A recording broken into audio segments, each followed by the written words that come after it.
Hello and welcome to October's Eat, Pray, Grow. We're very happy that you're here. I'm Kara Fleischer, Creation Care Task Team leader for the Florida United Methodist Conference. And we are here to talk today about getting outside and enjoying nature with our congregations. So we have a really fun meeting planned and we're happy that you're here. So we'll just give folks another minute or two to join us. Looks like we have a good group already. So welcome everybody. And I'll go ahead and work on sharing my screen.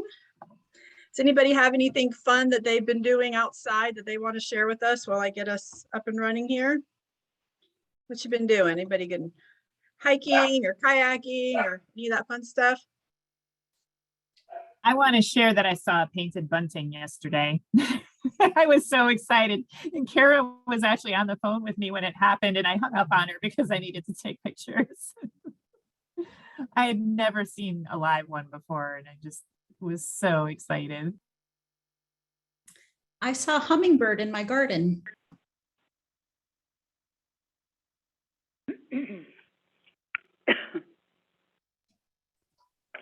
Sarah, were you going to say something about something you did?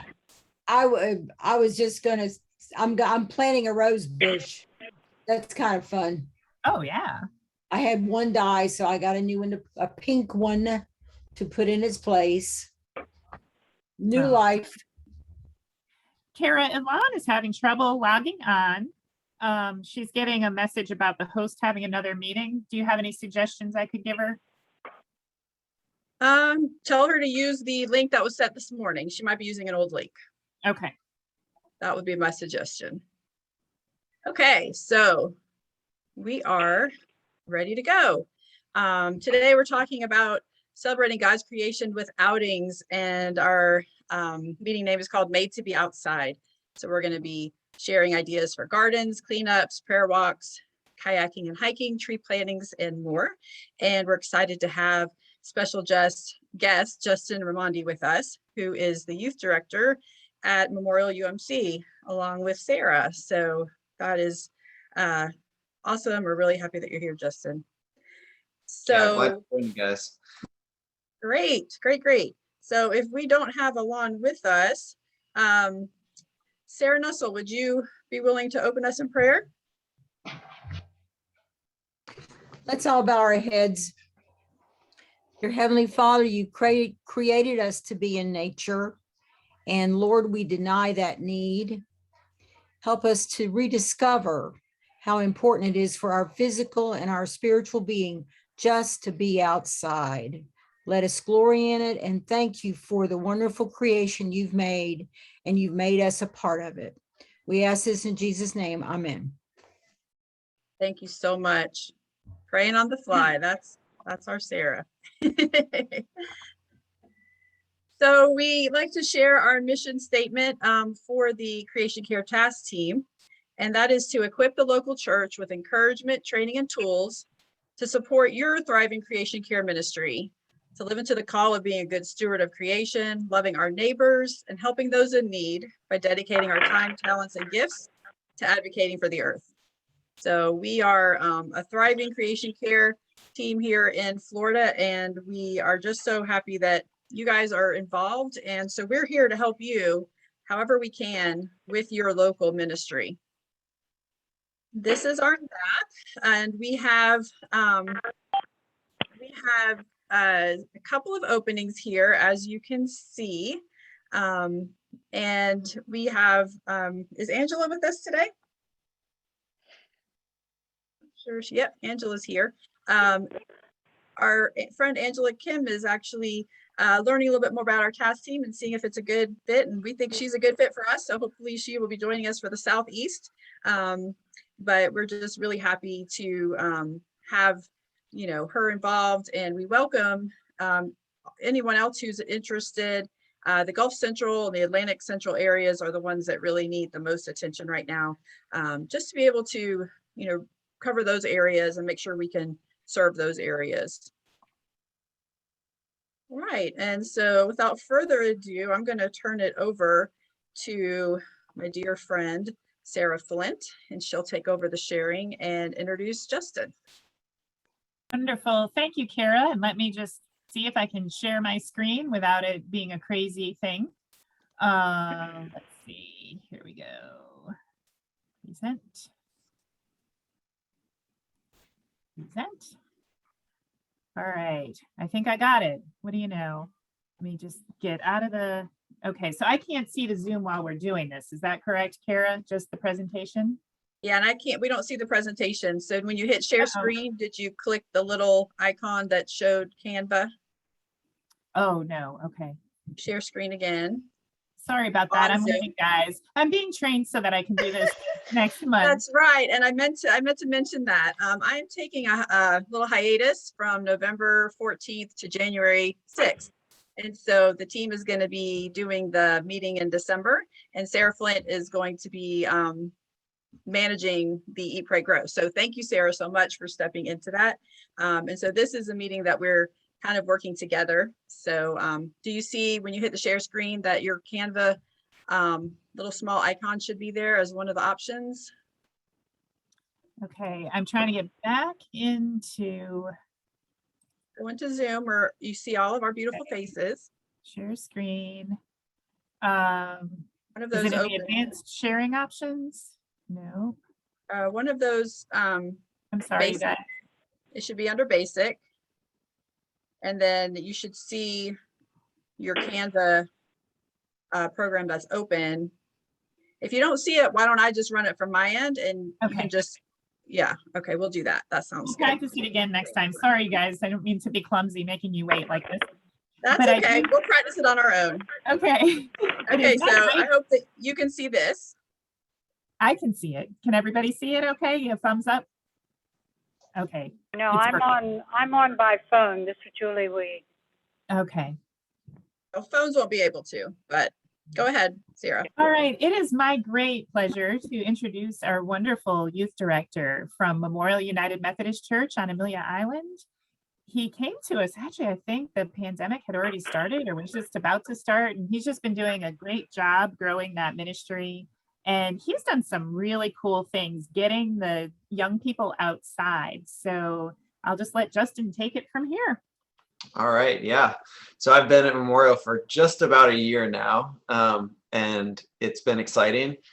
Coming in during, the pandemic had already started, so it made it interesting time to come in. And we did a couple different things because we were limited by the pandemic. So we've done a few different things just to try to connect our students outside, because that was kind of one of the big things we want to do is to be outside in the midst of the pandemic. And so we look for different opportunities for them. And obviously there's a lot of creation care things that they had the opportunity to do. And so we did something, I have our little booklet that we used. It was called Spring Breakout. And they would come and we would do something all together. And then at night, instead a normal retreat, you all spend the night together, but just to be safe, we were kind of having to spend the night in their own places. And we linked a couple different things together, but one of the big things that we talked about was being a steward versus being owner. And so I wanted to share a little bit of the devotion that we went through, which you'll see them going through that devotion as we look through the pictures in a little bit. But we talked about, and I told them, I know I sound super nerdy talking about this, but in the Lord of the Rings, there's a steward who's over this kingdom, and the king is coming back. And so as the steward is sitting on the throne, he says these words. He says, Gondor has no king, Gondor needs no king. And so it's this idea of, okay, a steward is somebody who takes care of what has been entrusted to them, but then sometimes we think that we're still the owner of it just because we've had it for so long. And in the Lord of the Rings, it's been 2,000 years since there's been a king. And so the ones who are the stewards all of a sudden think they're the owners of everything, that it's theirs, it's nobody else's. And so we talked a bit about how that parallels with what God has trusted us with, that we're called to be the stewards of God's creation, not to be the owners of it, that we're not trying to own it or trying to decide how it should have been created, but we're called to be stewards of it. So I encourage them to read or watch the movies of those as well, because they're great movies. Anyway, so we've had the opportunity to do a lot of great things, and us being where we are, being located in Fernandina Beach. There's a lot of outdoor activities that are around us. And so my vision is not for us to create new things, like for us to create our own beach cleanup or for us to create our own things, but it's to partner with local organizations that know the places that we live and they already are working on them. So we're not trying to create something brand new. And so we have a greenway that's here, and we partnered with those that take care of the greenway rather than us deciding, hey, we need to go take care of the greenway, which is something true, but we also partnered with somebody who knows a lot more about the greenway than we do.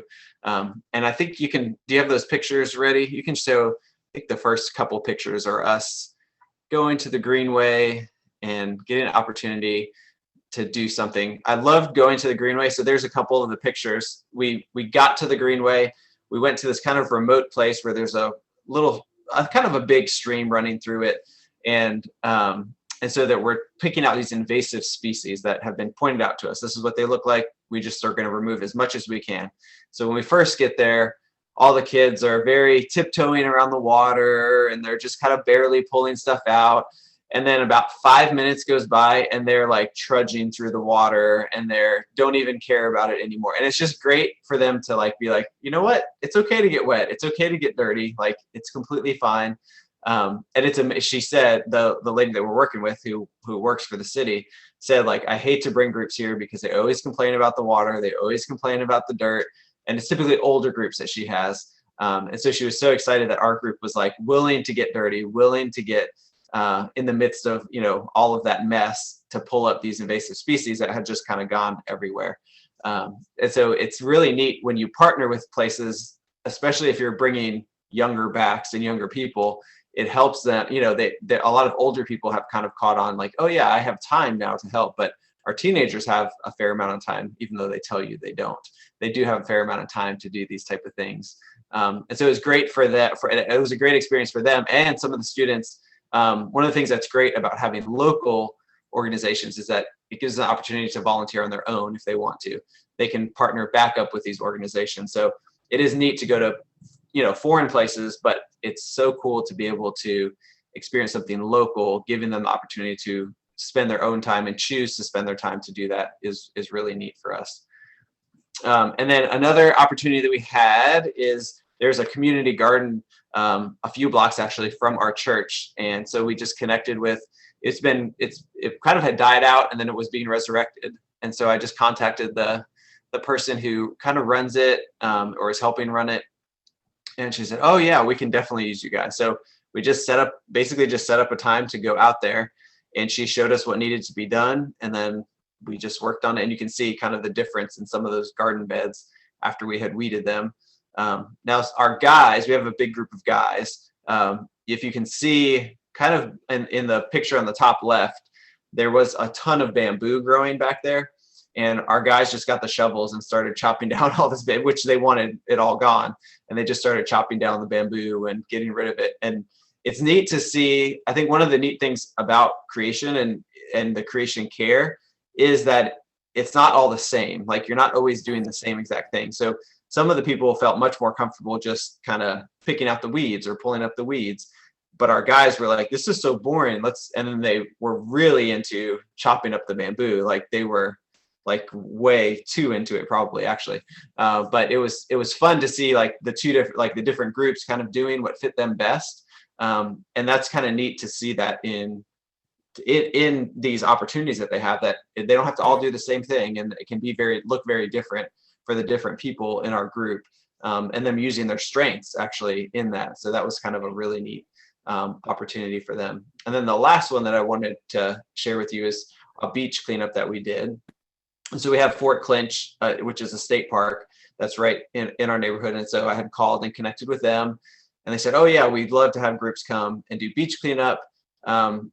Our beaches are actually, most people do take pretty well care of the beaches here. And so there's not typically a lot of trash, but he said there are a few places that trash just, whether if it gets in the ocean, it just kind of collects onto the shore in a few.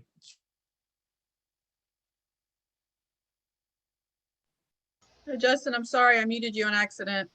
Okay. Please unmute yourself. Sorry All about right, got it. that. I was muting somebody else. Sorry about that. No, that's fine. So it was an opportunity for our students again to be out in creation, and to be doing something good, which is to be picking up this trash that's harmful. But the next picture, if you can show, is one of my favorite pictures, because when you're out in creation, it's just neat to have the students kind of just sit down and to reflect on some of the things that they're doing or some of the things that God says about creation. And so it's really neat to see how our students, how their attitude is a little bit different when we're outside having a devotion compared to being in a room with lights, air conditioning, all that kind of stuff. It's a very different feel. Like, it's not just a different feel as speaking to them, but also like the time that they have to reflect.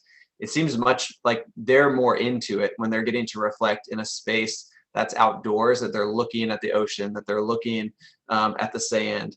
And it was so neat to see them kind of take that on as a group that is very rambunctious, to take that on and to be able to space out and to be able to, get out throughout the creation and just sit down and think about the passages, think about the things that we're talking about, to think about being a steward and what does that really mean to be a steward rather than trying to be somebody who owns something. It was just so cool to see. And I find that over and over again, that when we're outside, there is a very different feel when they sit down and they do a devotion than if they're inside, sitting in a chair, sitting, just it kind of almost like they're claustrophobic in a sense, but being outside, like they loosen up or they take a deep breath, they feel it's just a different atmosphere. And so it is so neat to see that happen. So is there anything specific that you would like me to share about beyond those 3 experiences with our students? I'd be happy to. I think that was amazing. I mean, that's really what we're looking for, is different ideas. And I love the idea that you're engaging with groups that are already having projects going, because sometimes we get so overwhelmed with trying to start new things that we realize there's so many good things that just need support. And so that's where we can come in, and it doesn't matter to the youth group if it's a beach cleanup that you created or a beach cleanup that another group is already doing. They still get to have the same experience. So I think that's great advice.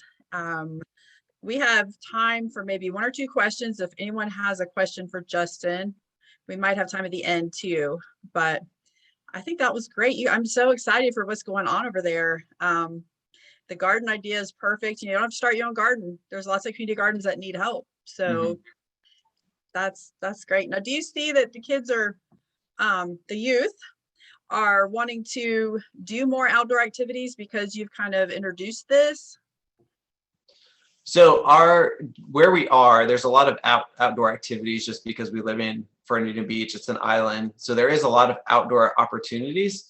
And our youth in particular, I think they've grown up doing a lot of stuff outdoors. But there's like sometimes they need to be reminded of that, if that makes sense. Like they just kind of get into video games or this stuff, especially during times of when you're isolated in quarantine or whatever. You think like, oh, I have to stay inside, I have to do inside stuff all the time. But and we went kayaking, and so some of those things are helpful to remind them like, oh, you know what, it is a lot of fun to be outside and to be doing these things. And so I would say our group, because of where we are, it's much easier, and they've grown up kind of going outside. But I know that the challenge of being maybe inside of a city that's its own hurdle. You have to go somewhere to get outside rather than just being right there. So that can be a separate hurdle, I think. Luckily in Florida, I think even our large cities have some pretty phenomenal parks. And if you don't have the beach, you have a lake or a river or something. So I think just being in Florida in general, we're very fortunate. I know in Tallahassee, we're an hour and a half from the beach, but we do a lot of lake cleanups and river kayaking and things like that. But what I found is, Creation Care was one of the only ministries that kept going during COVID at my church. And we engaged the youth group with a few activities. And then after Creation Care kind of was done with the youth group, they continued to plan hikes on their own and kayaking trips on their own with their youth leader, totally separate from us. So it was really cool that they connected to that activity and loved it and wanted to do it. And I think there's something about movement. There's something about being outside. I just think it's so good for their souls. And, our kids have a lot of anxiety, especially during COVID. And so I would encourage everybody to try it, just get the youth and the kids out there. It's just really, I think they really resonated with it. So, okay. Well, thank you so much for being here. And Kara, for the good of the church, for everyone on the call, Justin and Kara, how did you start out? Like, what was your first step with your youth groups? That might be good for everyone here on the call. I'll let Justin answer that because I have a section of this presentation later on. So Sure. Go ahead, Justin. Yeah, so first steps for us was to first look to see where there were needs around. So we saw, oh, there's a community garden over here. And I had no idea what was going on with it. Like, I didn't know. And so they had like a contact information. So again, it was more the partnering with the local organization because they know the needs greater than I would know the needs. Like, I didn't know that the bamboo needed to be cut down, but they told us that. So our kids jumped in on that. And so that was kind of our first steps, was to see like, where do we see needs, and then not just jumping on them, but then asking the local organizations like, oh, how can we help you guys? Because they know directly where they need the biggest help right now. And I would have never picked, I wouldn't have known the invasive species. I know there's invasive species, and we could have picked anywhere probably on there and just done our own thing. But having a person from the city tell us like, oh no, we need it here, and this is the invasive species that we really need to get rid of right now, was a huge help, because it's stuff that we just don't know. And that's not my profession, isn't to do that, but her profession is to do that. So that's why I think it's so important to partner with local organizations. And cities typically have a lot more organizations that are overseeing these things to partner with. So did you call like the sustainability office, or like who did you reach out to at the city? So the city directed me to, because they have somebody they have an office that's in charge of, it was our greenway in particular. We have a greenway. And so they directed me to who's in charge of that. And she's a volunteer coordinator. So she worked with us directly. And then most state parks, if you just call a state park, they'll have somebody that you can talk to, and they'll tell you what to do. Oh yeah, we're looking for people. We're always looking, we only take people at this time. They'll give you all the details for that. But almost every state park I've ever called and asked if they needed help, they always say yes. And they provide you typically with bags and gloves and anything else that you need, because they really do need a lot of help typically at state parks. Excellent. Now, we're creation care leaders. We're not youth directors. So do you have any advice for us working with the youth director?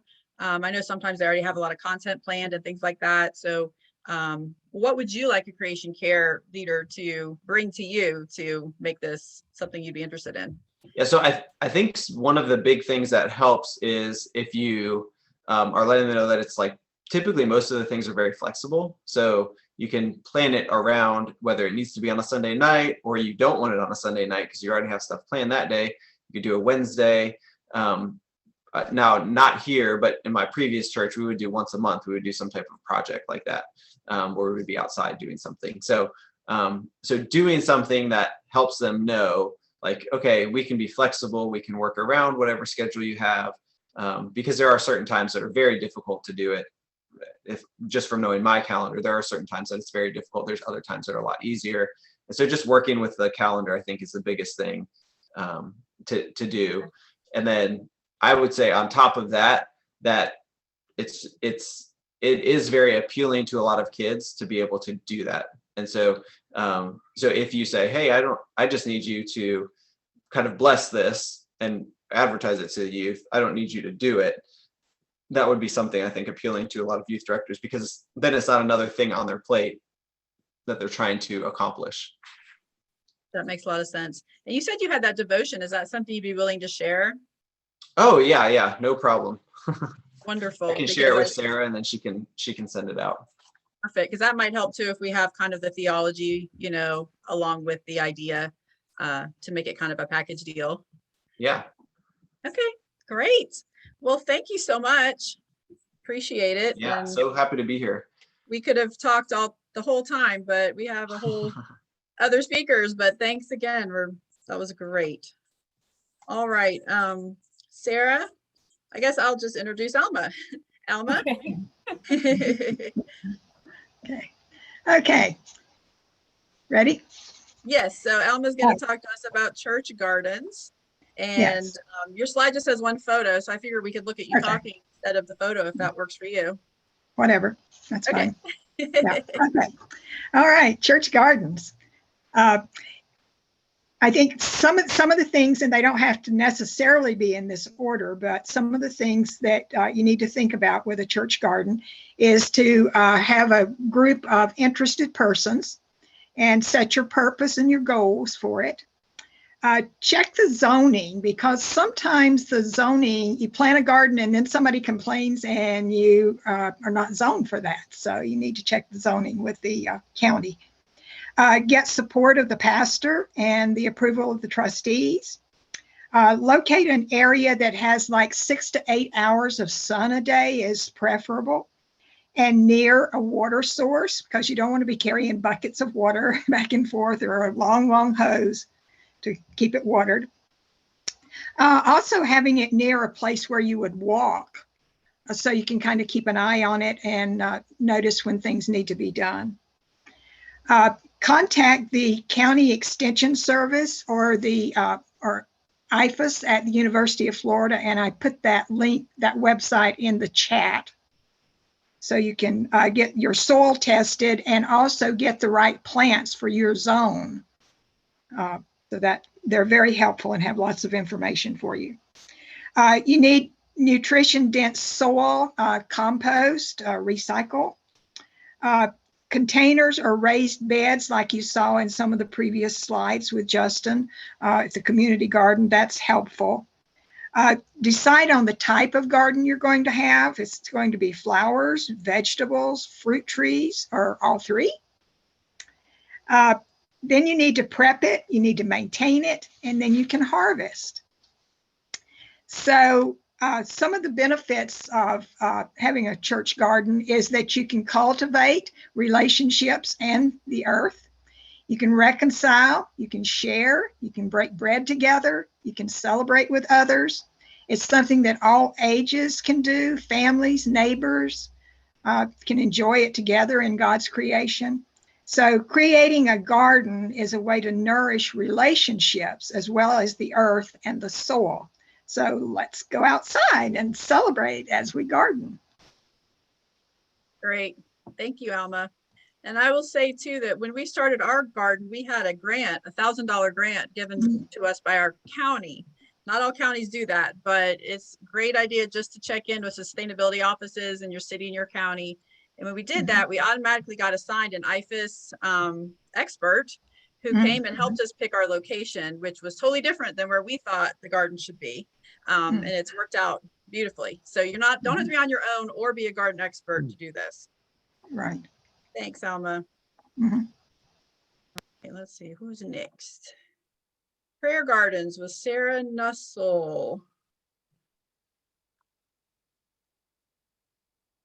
Where are you, Sarah? Are you muted? Are you with us? I was muted. There she is. Go back to the slides. Hi. Yay. Well, introduce yourself first.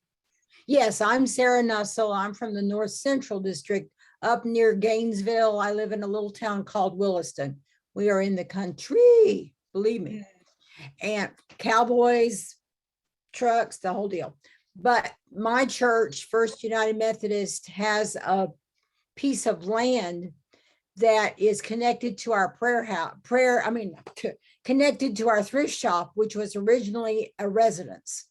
And it was a long time just there. And then someone decided to make a prayer walk through it. And if you know about mazes from ancient times, the idea of going into a maze was that you were journeying from hell to heaven.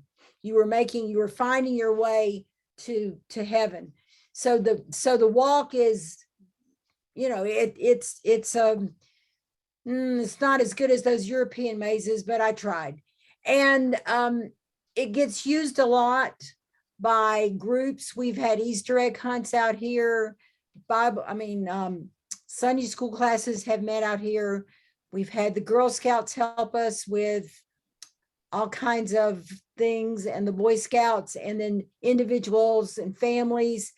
Of course, it's hard to get together now because of COVID. But now you can keep going. But this is the entrance, and it's a prayer and memory garden. We only have one plaque right now for a deceased person. Oh, two, but we want eventually to have a big wall plaque near the center where people can buy memorial plaques for their loved ones, and then that can be a place of memory for them. Okay, we're ready for a next picture. All right, there are a bunch of signs. This one is at a turn in the walkway. Turn your eyes upon Jesus. There's about 30 or 40 signs like that throughout the garden. And lots of the seat is the middle of the garden, and that was dedicated by a couple in our church who lost their 30-year-old son. So that his place of memory. Keep going. Oh, and the pink caladiums were planted by the Girl Scouts back in April. Boy, was that fun. Woo! Next picture, please. Yes. You can see our church in the background there. And the picture that has the century plant in it, if you look at the very back, there's a little green box. That is our church composter. And people bring their donations, their kitchen garbage, and put it in there. And a couple of times a week, I check it, add some shredded paper, and shove it on down. And we've already emptied it once to take out all the good black dirt from the bottom and to use as a soil amendment in the garden. And the earth laughs and flowers. When you go outside, you get cheered up by the foliage. You get sunlight, which, by the way, is the best source of vitamin D. There's no patent on vitamin D. You can get as much as you want from the sun. And who else would look after us but our Creator? The garden is a wonderful place to be. I'm done. Okay, thanks. I didn't mean to forward that if you weren't done, but thank you. I love the idea of the prayer garden. And I'm just curious, do other churches have prayer gardens? Raise your hand on the reaction button, or your real hand. Can I say one more thing, Kara? Of course, of course. And this has been stated here before, but what can we as churches do for creation? A lot of us have a lot of land. I was talking to a pastor the other day. Her church has 15 acres. Wow. And when you have this gift, you just say, okay, God, what do you want us to do with it? I don't think he just wants us to sit on it and pay the guy to mow it.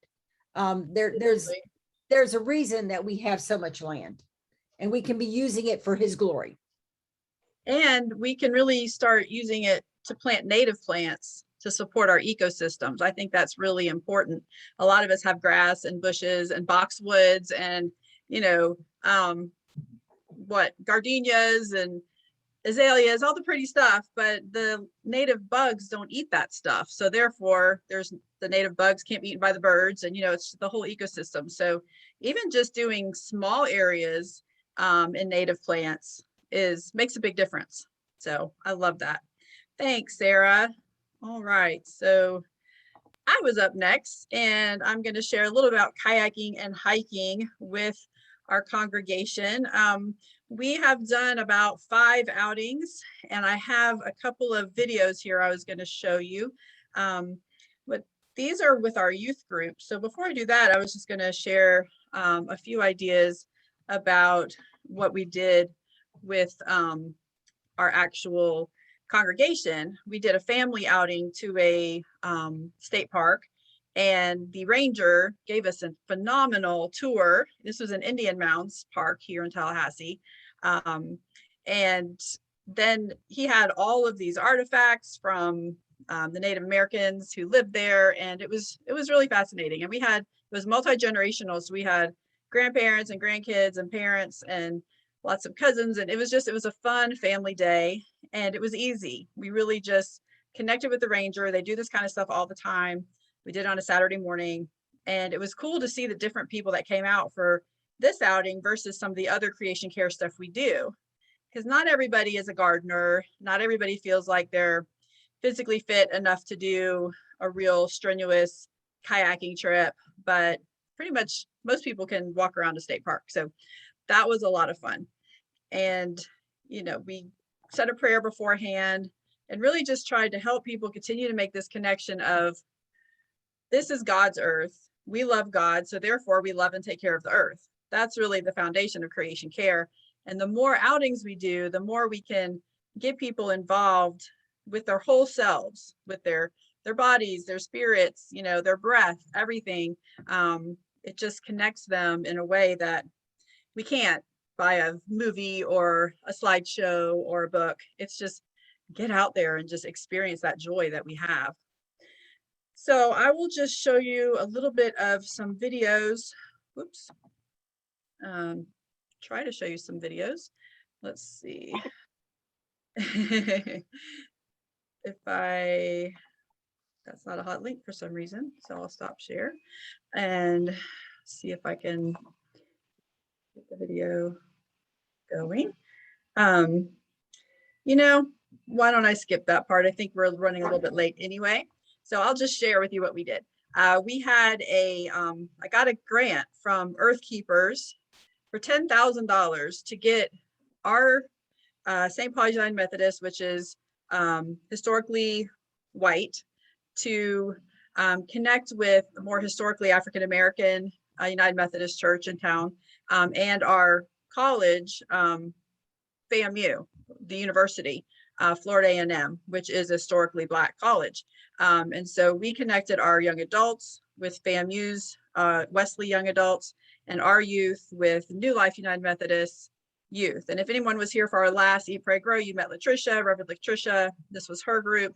And so we were able to have some funds to be able to upgrade our houses of worship, our church grounds, our lighting. And so most of that money went to helping us upgrade our lighting. It wasn't all for fun, but there was a little money left over where we did a big barbecue and we brought everybody together and we taught them about creation care. And then the next weekend we went on a hike, and that was so incredibly fun.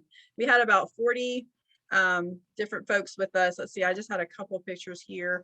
And what was cool about it is, you know, we had nature bingo. And so we broke into teams that were mixed, you know, between the two groups. And they got so into it. They were running around looking for everything on the bingo card. We brought out our binoculars. So, you know, we were able to point out different birds, and a lot of kids enjoyed that. And we just did the hike. And then afterwards we had prizes and snacks. And that was just a lot of fun, and a way for everybody to connect and really become friends. And it was really cool to see the friendships that came out of that. And then COVID happened. And so we had to wait a while because it was hard to get everyone back together. It's not that we couldn't have gone on our paddling trip, which was also part of the program, but it seems like a lot of families just weren't doing anything. They just kind of shut down. And so we waited until almost the end of COVID to pull together the kayaking trip. And this was a local river called the Wasissa River. It's a spring-fed river.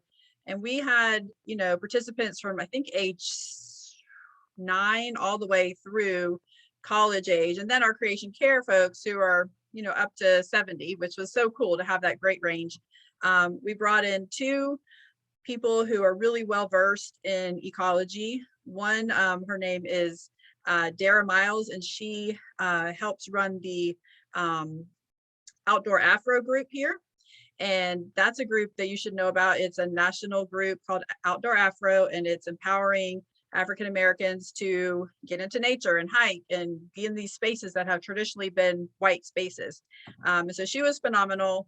She came and talked all about birds, and she's brilliant. And then also a friend of mine, an older, she's almost like my second mom. She's been an ecologist for 50 years. And so she came and really got into the details about the flora and fauna and how the water systems work. And then we all got in the kayaks and we kayaked down the river, went to the Blue Spring, and the kids jumped out and swam, which was super cool. And then we got back in the boat and we went back and had a picnic. And so along the way, you know, we're singing songs and we're just, you know, having fun. And it was so neat to see at the end how all the folks were all just having a good time together and really kind of bonded over the whole experience. So and then after we did this, the youth group started planning their own hikes. That's what they did weekly during, during the pandemic. After we did the first hike, our youth group at St. Paul's, that was their activity, which was pretty cool that they figured out they could do that safely. They did wear masks, but and they just loved it. And so now it's kind of like in the life of our youth group. We just did a lake cleanup and it was mostly youth group. It was awesome. So it just really is a great mix to incorporate getting outside with kids. So that is what I will say about that. Let's see who is next. I think it's me. Sarah Flint. Hello, everybody. At my church, we do a lot of cleanups, and they're usually sponsored by our Wilma Bunch Circle, one of our UMW circles. So I wanted to just tell you a little bit about how we organize those and how they've gone. And we've already talked about this idea a little bit, but one of the first things we always do is to call our local chapter of Keep America Beautiful. And I think this whole idea of partnering with other organizations that are already out there and they're already experts in the areas that you're starting to delve into is extremely helpful. So we'll call our chapters Keep Nassau Beautiful, and we set up the date with them. And they are so wonderful because they also bring all of the supplies that are needed. They bring the bags and the gloves and the pickers and everything. So we don't worry about having our church have to buy any of that kind of stuff. So we set up the date. And of course, I know everybody knows this, but just a reminder, advertising that the event is about to happen. We get it in our church newsletter and in the email that goes out weekly, with enough notice that people can save the date and be available to come and help us. And Kara, if you wouldn't mind showing the next slide. I think there was an introductory one, and then there's one with a bunch of people on it. Okay, and you can see there are some banners. There's a banner up in the middle photo on the top, and we do have some banners to help let people know who we are and what we're doing. I will say I have kind of mixed feelings about printing on plastic for a cleanup, but there are different ways to do banners. They could be done on fabric, they could be done on paper. And you see little Nola there in the lower left. We pick up a lot of cigarette butts when we go to the beach. That's something to be aware of. And you see some people tallying in those other lower photos. And that's kind of a cool thing that we do to count, how many of certain items we pick up, like how many hundreds of cigarette butts did we pick up off the beach? And that certainly isn't necessary. It's one of the things that Keep Nassau Beautiful people like to track, because they share that information when we're trying to get good cleanup support from the city and things like that. So it's helpful information. It also tells people how much we really did, and it feels good to accomplish that. You'll also notice we're all in red shirts, or most of us anyway, not everybody. One of the things we've done since this time is we've printed red shirts that say Love Shows Up on the front, and then they have our church information on the back. And it's kind of a nice thing if you can use these service opportunities to also evangelize a little bit and let people know who you are, and they see you out doing this great work. And we've definitely had people come to our church because they've seen us out in the community doing things like this, and they want to be a part of it. So it's nice to kind of have that opportunity to let people know that they are welcome at our church and we have these great things going on. Let's see. Talked about that already. Okay, the next slide. I also wanted to mention that at the end of these events, we often have fellowship together. We'll have a big picnic, and that's a nice opportunity then to actually share the meaning of being stewards with one another and share in the celebration of the work that we've done. We do make an extra effort to make sure that everything we're using for our picnic is sustainable, our cups and our plates and things like that. But it is nice to have that celebration together at the end of the event. And we've done these at the beach. They're also available locally to do at a river. We have rivers all, on one side of the island, and we have the creek that Justin spoke about going through the middle of the island. And Keep Nassau Beautiful likes to take us not just to the beach, but also to those other places as well where we can do these cleanups.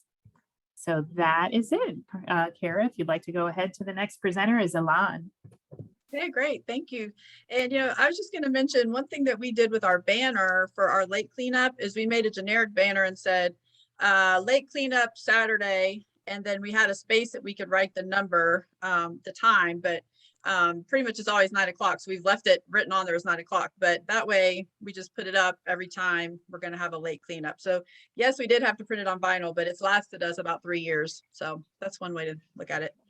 And Okay, we do Elan. try to reuse them whenever we can. That is a great tip. Good. All right.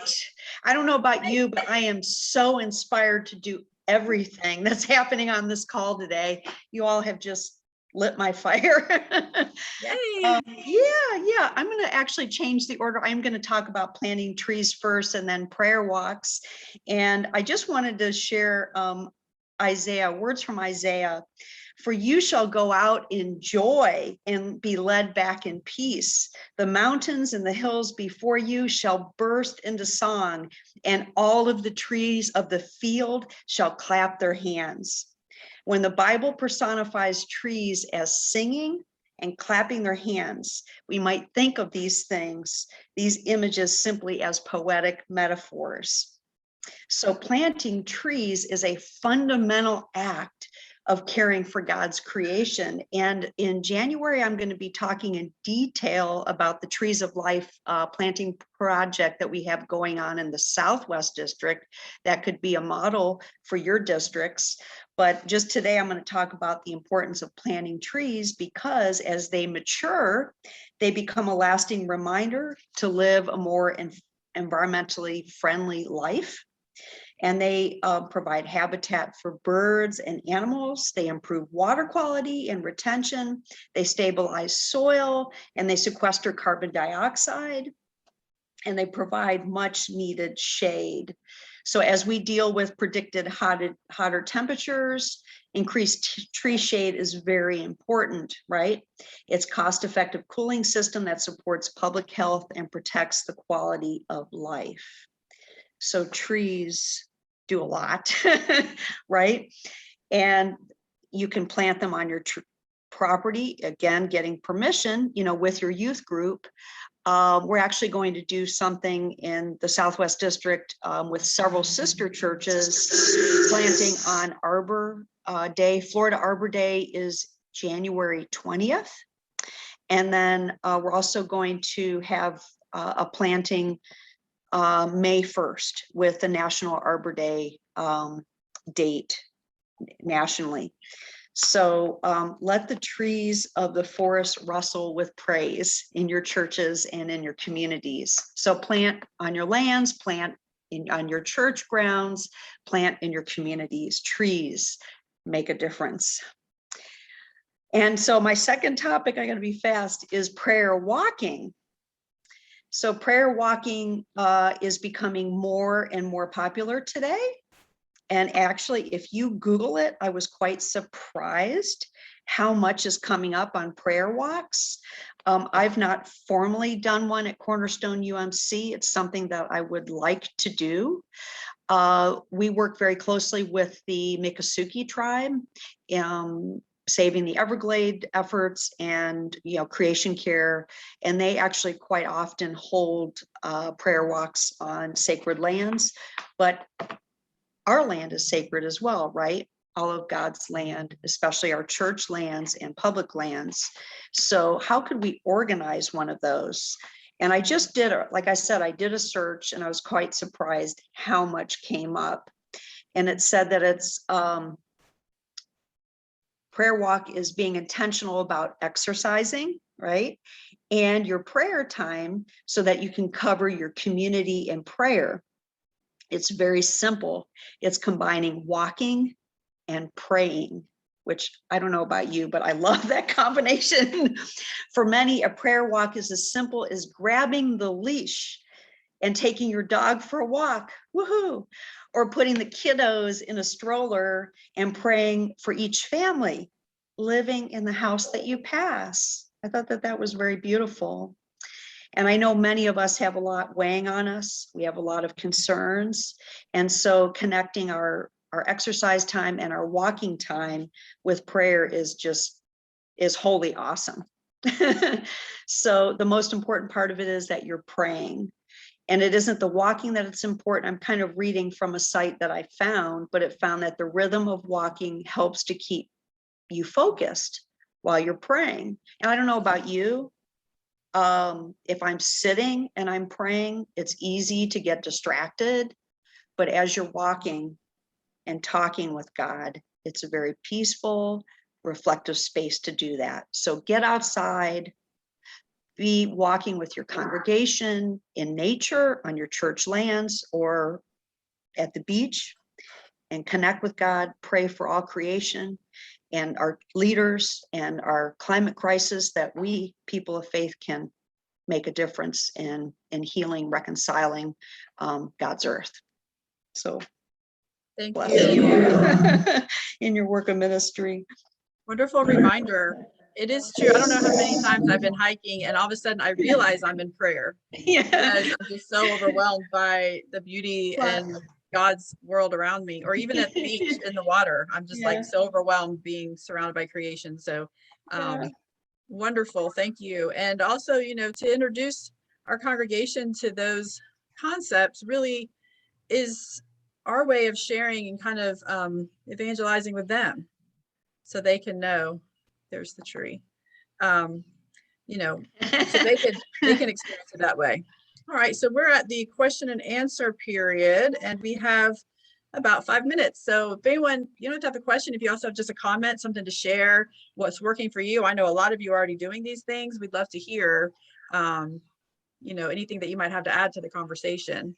Just unmute yourself and speak. Am I gonna do green products? Is that after Q&A? Yes, Okay, Oh, after Q&A. Sorry. That's okay. it's next. I also wanted to share my experience. I used to do a prayer walk every morning in my neighborhood. And I love that Elon reminded me of that practice, because I should really start it again, because it was so helpful in my spiritual life. I would get up very early in the morning. It was when I had little babies, and I'd leave the house before they were awake. And I would walk my neighborhood and I would pray for the people in every home that I passed. And the unintended consequence of this practice was how connected I felt to everyone who lived around me. And I found before long, I learned everyone's name in my little neighborhood, where before I did this practice, you know, I didn't really think that much about the people who were 2 streets over. But when I started doing this, they became people I cared about and I knew, and I would ask, you know, how they were doing and find out what specific things I could be in prayer for. So it is really a beautiful practice to incorporate if you are able to. Wow, I'd never even heard of that. That's really powerful. How cool. Awesome, thank you. Anyone else? I think Anne is trying to tell us something in the chat. Is Anne? there something going on? And you want United, to, sure. United Methodist Women is sponsoring a phones app. 1 o'clock, I think, tomorrow.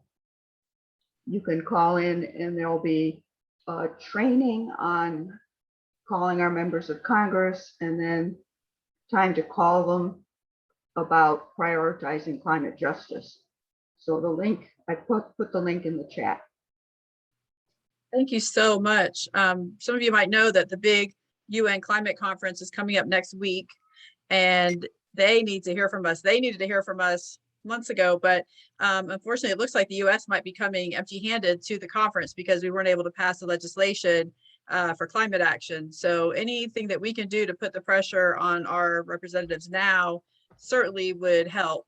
So thank you for that. And if you don't attend the training, you don't have to. You can just Google, find my representative, find my senator, US representative, US senator, and then just call them up. You're going to get an answering machine. You're going to leave a message, but they tally those every day and they show them to the members. So it really can make a difference. They do have a conversation. If more than 6 people call, it's kind of a big deal about one issue, just from my experience, and it really gets on their radar. So that's one thing we could do as a group of faith that we could do a lot better at. I know that I have them all in my speed dial on my phone, either in my phone. And I used to have alarms set to tell me to call. I need to set those alarms again. But it just does not hurt, and it can only help. So it's all about political will right now, making decisions. Where should our money go? And as we know, it needs to go to climate action. So thank you, Ann. One comment there is that they're also working on the defense authorization bill. And there's all this discussion about spending $3.5 trillion on us, us, the taxpayer. Whereas the defense authorization is talking about spending $8 trillion in the same time period on stuff we don't need, stuff we don't want, stuff we never want to use. That's a good point. The money is being spent. It's just not being spent on climate action because other people aren't making money off of that. So we need to demand that saving the world is more important to us, and that if they want to get reelected, they need to get the program. It's not an easy thing, especially if you're in a red area. But if without our voices, all they're hearing from is the supporters of the military industrial complex. So and we're saving the world by spending our money very close to home. It doesn't have to be going far away. It's spending it on us, putting up solar panels, public transportation, things like that.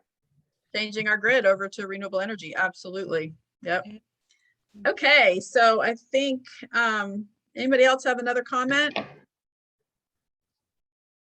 All right, well, let's go back to our presentation to see where we were.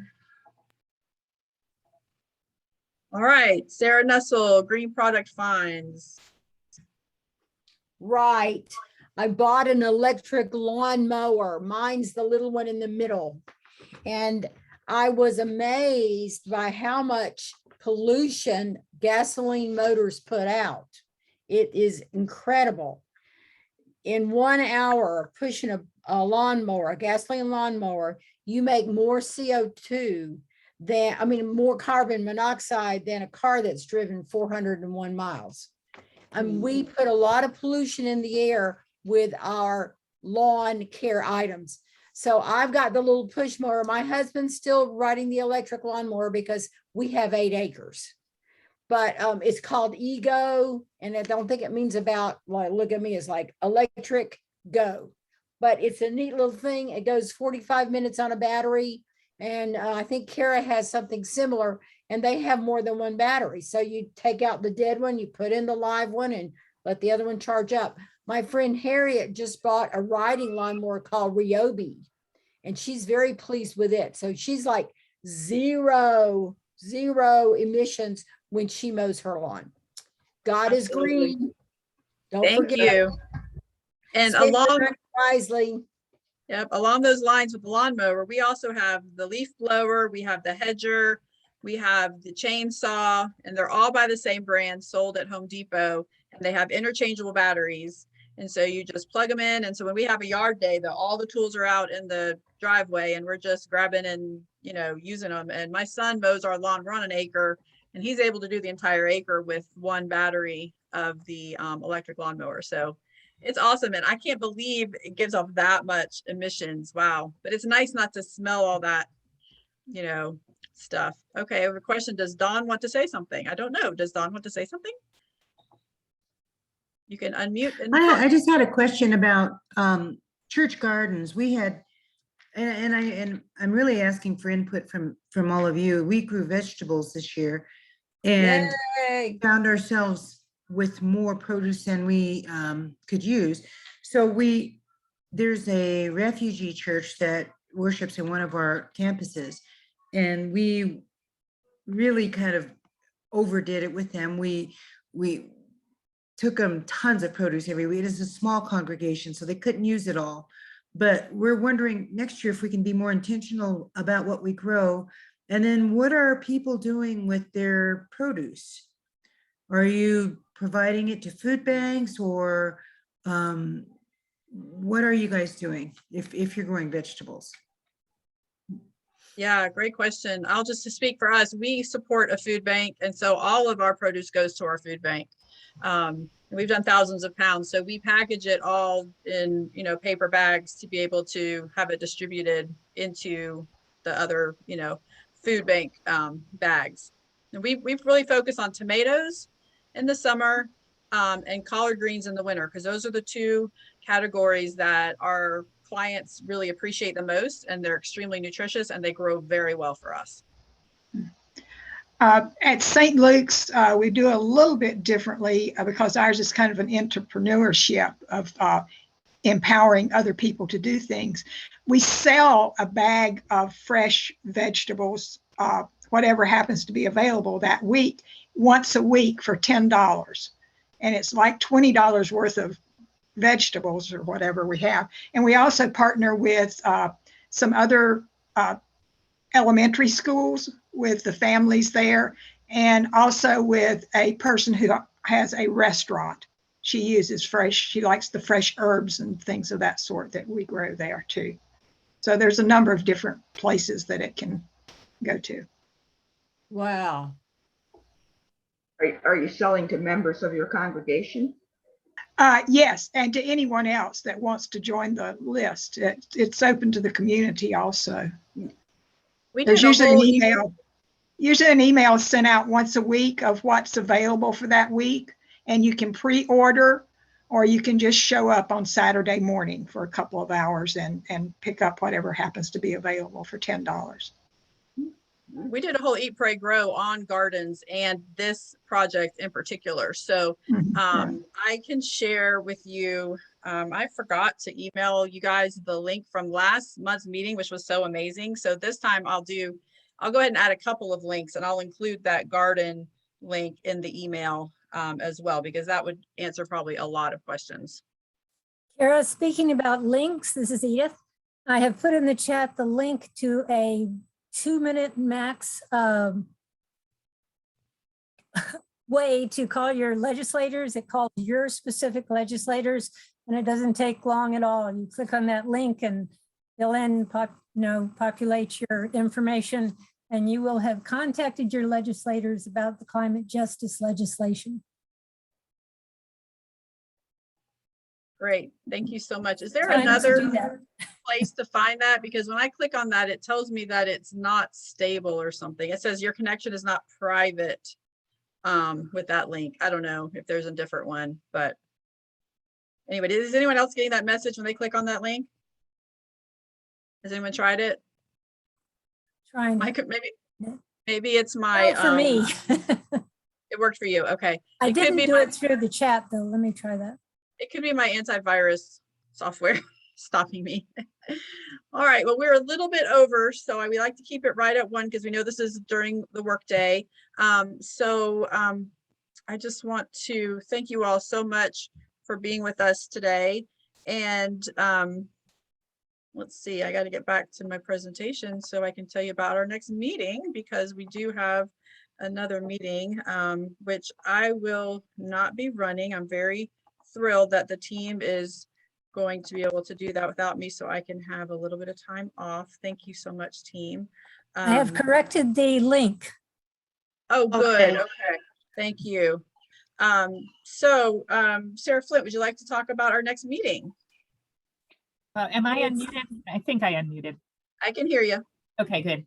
And actually, Alon is here, who will be our one of our presenters for this, but our next meeting has to do with food justice and being around the table together in a spiritual way, conscious eating, the types of things that we should be eating, and how we bring our spiritual side to the meal. I don't know if Alon wants to add anything briefly. Actually, Reverend Stephanie Campbell of Life Around the Table Ministries will be speaking regarding that. But yes, we will explore food justice on our plates and our gathering around the table. Great. Hope you'll be there. Make a note that it's a week earlier than usual because of the holiday. So it's November 16th. All right. And so now we are ready for Sarah to close us in prayer. And Sarah? actually, have a message that Ilan had missed praying in the beginning, and she was very sad. I had a So, tech Ilan, would issue. you like to pray us out? I had a tech issue, so thank you for your grace. I'm wholly inspired by all of you. Let us be in a spirit of prayer and lift our hearts to heaven from where our help comes from. Lord God, creator, you divinely created us from the Adamah, or soil of your sacred garden. You made us to be outside, Lord. Your first commandment to humanity was to care, to tend, and cultivate the garden that you made very, very good. As human beings, you've called us to cultivate and care for your beloved community of all creation. We are all earthlings, as Jesus was, and our love of you must extend to all that you have made. As we discover our rootedness to your kingdom on earth, made to be outside, let us intentionally this month and the days forward reconnect and remember our connectedness to all things great and small, made in Imago Dei. Psalm 104 says it's best. Lord, hear our prayer. Open our eyes, our hearts, and our minds to our connectedness to all forms of life on earth. In your Son, Jesus' holy and precious name, we pray. Amen. Amen. Amen. Thank you so much, Ilan. And thank you all for being with us. I hope you're experiencing some amazing weather and that you want to go outside now and grab your church friends and go on a hike. Post on our Facebook group and let us know what you're doing. We'd love to just even get inspiration and ideas from you. So thank you all. God bless you. And everyone say goodbye. Bye. Take care, Hi, everybody. everybody. Thanks for being here. Yes, please pray for COP26 and our leaders to make the hard choices to save our planet. Now's the time. Kara, can you stay on for a second? Absolutely. If anyone would like to stay, Kimberly. please stay. David's going to stay to talk about possibly being on leadership with us. If anybody else wants to be on leadership, stay. We'd love to talk to you. Thank you all. Bye. Happy Halloween. Have fun. Get outside. Outside. We've just been outside.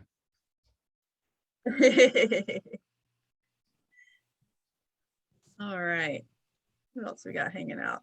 We have David, we have Kimberly. Hi, Kim. What's going on? Hey, Kara, I wanted to, I reached out to Becky. I didn't hear back from her. Are you working with the youth specifically too? Yes. Uh-huh. Okay, because we're trying to start a creation care club, Family 4-H with New Life and with your youth.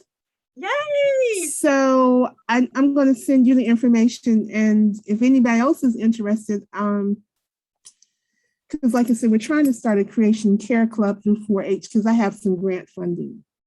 That is awesome. I'm putting my email address in the chat for you. caresforcreation@gmail.com. That is the best news. I would love to be involved. Love it. Okay, love I'll it, email it. you. Okay, Okay, thanks. great. Thank Okay. you. All right, bye. Bye. Oh, that's pretty cool, huh? So great. Hi, David. Inspirational meeting. Oh, hey, I Wow. need to stop recording and Facebook Living. Yeah, that's a good idea. Wow. And Yowza. the other thing to You know guys